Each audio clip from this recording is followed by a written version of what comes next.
In this video, we're going to work on the ALEKS problem called Understanding How Electrostatic Potential Energy Scales with Charge and Separation. In this problem, you're given 4 different scenarios: an electron that is located a particular distance away from a particle with a specific charge.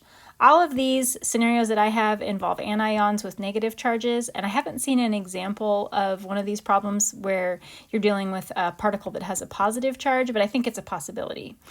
And it may or may not be important for you to know that the electron has a -1 charge. It's not necessary to know that in order to successfully solve the problem, but it just might be a useful thing to know.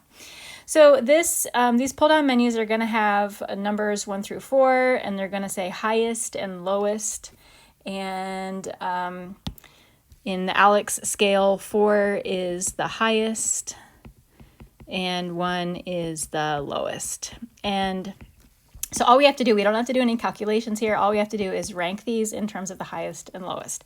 There are 2 variables that predict the potential energy that is experienced between 2 charges that are separated from each other.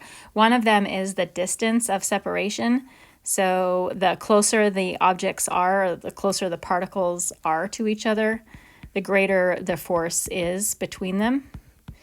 And it doesn't matter if those particles have the same charge. By that I mean it doesn't matter if they're both negatively charged particles or if one is negative and one is positive. All that matters is just how close they are. So the closer they are together, the greater the force is. And we have 4 distances here. The closest distance is 2.8. And so that means that this is going to be the scenario where we have the highest electrostatic potential energy between those 2 particles. The electron D, this is the one that has the greatest distance between it and this other particle. Because it has the greatest distance, that's going to be our lowest force. So the closer the particles are, the greater the force.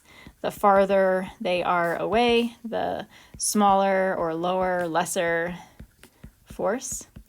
These 2 objects have the same distance between the electron and the particle, 4.5 nanometers. And so in that situation, when the 2 objects or the two situations have the same distance, then we're going to look at the magnitude of the charge. The greater the magnitude is, the greater the magnitude of the charge, the greater the force is. And again, this doesn't matter if the charge is positive or negative. All that we're looking at is the magnitude. So +2 and -2, they both have the same impact on the force. And so for these 2, we have a -2 and we have a -1. The greater the magnitude of charge, the -2, that gives us a higher force.